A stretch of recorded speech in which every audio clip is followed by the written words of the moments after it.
So I'm a big fan of compact cameras, and I just got back from a 2-week trip to Mexico City, and I wanted a tiny compact camera that I could fit in my pocket there, and that's when I found this little guy.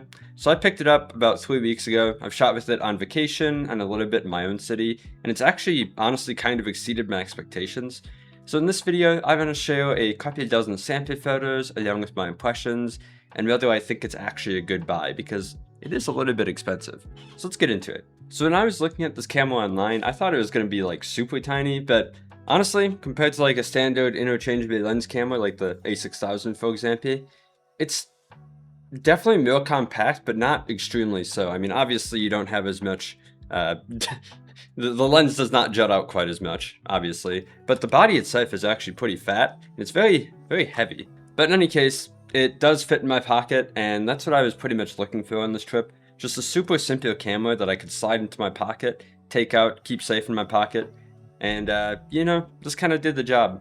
Like I said, it is quite heavy though, and that's because it's actually bit pretty nicely. But yeah, it's bit pretty solid. I mean, you can knock on this thing. I assume you can probably drop it. I didn't try that for obvious reasons. And it just feels really good and heavy duty. It definitely does not feel cheap and plasticky like an average digicam, like a little pocket digicam like this. And I found that the buttons and dials and everything, they fit pretty chunky. Like everything fit very good to click and move and spin and press and everything. The screen makes a nice satisfying click when you pop it out. It almost feels kind of like a professional camera in the hand. I mean, obviously it's very compact, but like it feels good in your hand. It doesn't feel cheap. The only exception to this is on the front here, and I'm going to get more into this later. You can see there's a little spinny wing here. This acts as pretty much an adjustment dial for anything from aperture, shutter speed, etc. And it does feel a little bit like cheap and grindy, but it does the job. Now, something I do want to mention, as I said, obviously the grip is pretty thin. I mean, I usually had it in my pocket, so it isn't a big issue, but it's kind of uncomfortable to hold, and I never felt like I had a super good grip on it, so I would suggest just adding a cheap wrist strap to it. Now, the only problem with adding a strap is, I don't know if you can see this here, but the actual strap mount is extremely tight. Extremely tight. I had a hell of a time getting my my wrist strap on there, so that's just something to be aware of. I don't know why Canon made this so like tight here, but it is what it is. Now the next thing I want to talk about is like the layout and the usability of the buttons. I think Canon did an amazing job here. So this is a very video focused camera, and I found that a lot of video focused cameras like the ZV-E10 for example make sacrifices in the, you know, usability of like the photo features, like the buttons aren't laid out foot and everything. And I think the Canon V1 did a good job in bridging the gap between photo and video. So on the top here, you have your standard suite of buttons. You have a dedicated shutter button, obviously, the zoom switch there, the record button there, a good clean on and off button, feels great to use, and then a classic Canon mode dial. Spinning this thing, nice and clicky and crunchy in a good way, feels great. And then on the back here, we have a nice little switch, there it is, right there, between photo and video, so you can super quickly switch between them. And then you have just the standard buttons here, you know, playback, menu, the spinny dial here with some shortcuts. And you can customize most of these too, so you can change them to your liking. Then like I said, we got a flippy screen here, which coincidentally is also a touchscreen. Ignore the messy worm in the background. But yeah, you can touch to focus, and you can even touch to pinch when you're like playing back images and whatnot on the screen. And it's super smooth. And now just some quick notes about the lens. You can look this up online too. But the lens is essentially an 18 to 50 millimeter equivalent on full frame cameras. And I found that it was pretty good for my needs. The widest angle right here is super wide. As you can see the entire mess in the background here. And the zoom, pretty good. I'm not going to say it's amazing zoom. I found that in 90% of situations, I didn't feel like I needed more zoom, but there were some situations where I was like, yeah, I could use, you know, 15 millimeters. But again, I think an 18 to 50 equivalent is pretty damn good for a camera like this, so I'm very happy with it. Oh, and just super quick before I go on, I gotta mention, the battery life on this thing kinda sucks. It's not extremely bad.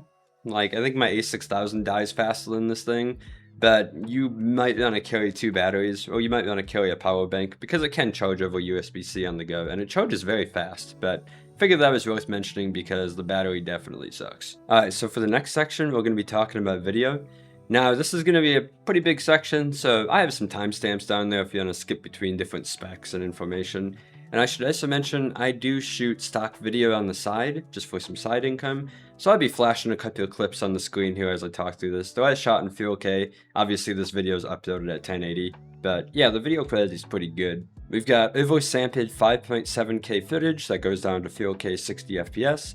And then for slow motion, you can go 1080p and 20 FPS. So the camera, of course, has a mic jack, a headphone jack, has a USB port here for charging or streaming or data transfer, and then it has a micro HDMI port. What I really like about this thing is it has a built-in ND filter in it, which is kind of insane. You don't get like crazy amount of stops in it, but I found when shooting stock, it was just so amazing because I usually shoot during the day, and having an integrated ND filter just, oh my god, it was just such an amazing quality of life feature. It does have optical image stabilization built in, and then it has an additional digital stabilization option. The optical stabilization is pretty solid. It's not like using a gimbal or a stabilizer, obviously, but I found that I could get pretty decent handheld moving footage. I'll have some samples going up on the screen here with unstabilized optical image stabilization, and then a clip with additional stabilization and post-processing. You'll see that it's pretty solid. I was pretty happy with it handheld. I'm a guy who doesn't like to carry a bunch of extra stuff on me, tripods, stabilizers, etc. So I was pretty happy with the stabilization in this thing. Autofocus was amazing. I have a clip going on the screen here. I don't even need to talk about it. I mean, modern cameras just have such amazing autofocus, and there's nothing to even say with this. Autofocus is great. The camera can also shoot in S-Log3 for color grading. I shoot a little bit of S-Log, though honestly I'm a lazy bastard and I prefer to just shoot in standard mode so I don't have to do as much post-processing.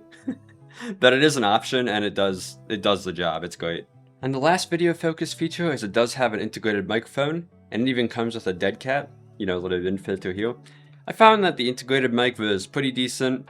It's not comparable to like a dedicated desktop mic, but I think it definitely beats some cheaper like $30 dedicated like hot shoe mics.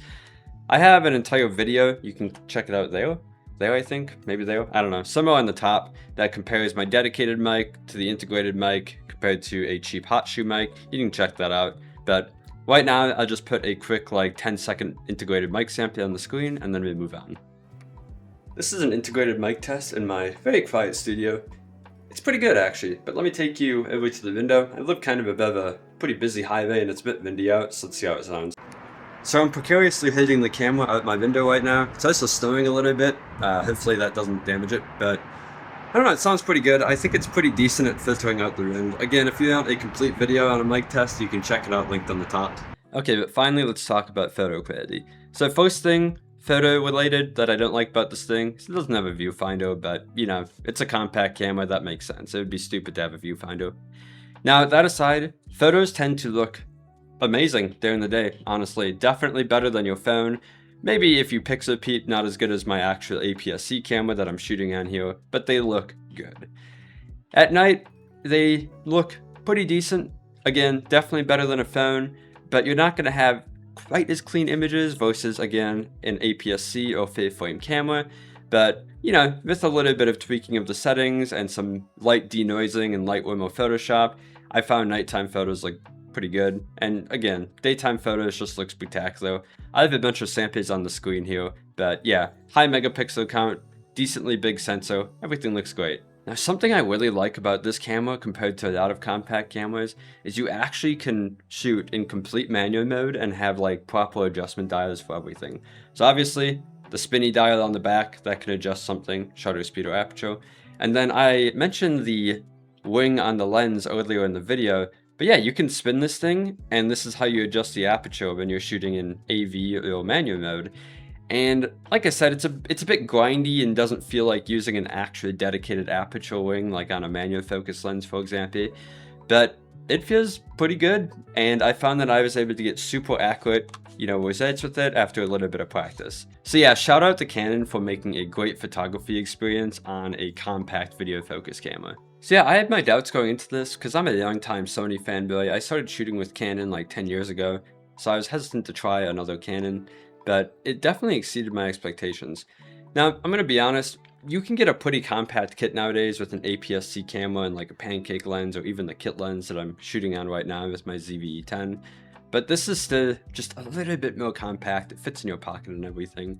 And I think for a future vacation, I'm probably going to bring another camera like this, whether that's the Canon V1 itself or another hyper compact camera like the ZV-1 from Sony, but I don't think this is for everybody.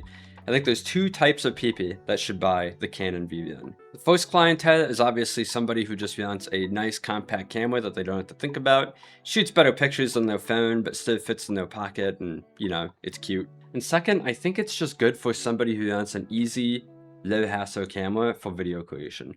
For me, I shoot in my studio, so I've got my nice camera on a tripod connected to my computer with a nice microphone and everything. I've got lighting and that sort of thing. But if you're a lifestyle vlogger who's shooting out on the go, or you're traveling or something, and you want the most minimal kit possible, this is it. You just put this into your pocket or your carry-on bag, and it's ready to go. It's got a good microphone on it. It's got decent zoom range to capture pretty much everything you need. And it just lets you create videos without thinking too much and without the added complexity of all this other crap that you have to put, add onto your camera. But yeah, that sums it up. If you guys like this camera and you want to buy it, I'll have an affiliate link in the description. It does directly support the channel, so it lets me make more videos like this. It lets me spend $900 on cameras like this more often to review for your entertainment. So go ahead and check that affiliate link out if you want to buy it for yourself. And if you do end up buying it, I do have a bunch of videos on this camera. You can check them out linked on the top there. Just basic guides on how to do stuff. But that sums it up, guys. Thanks so much for watching, and I'll catch you on the next review.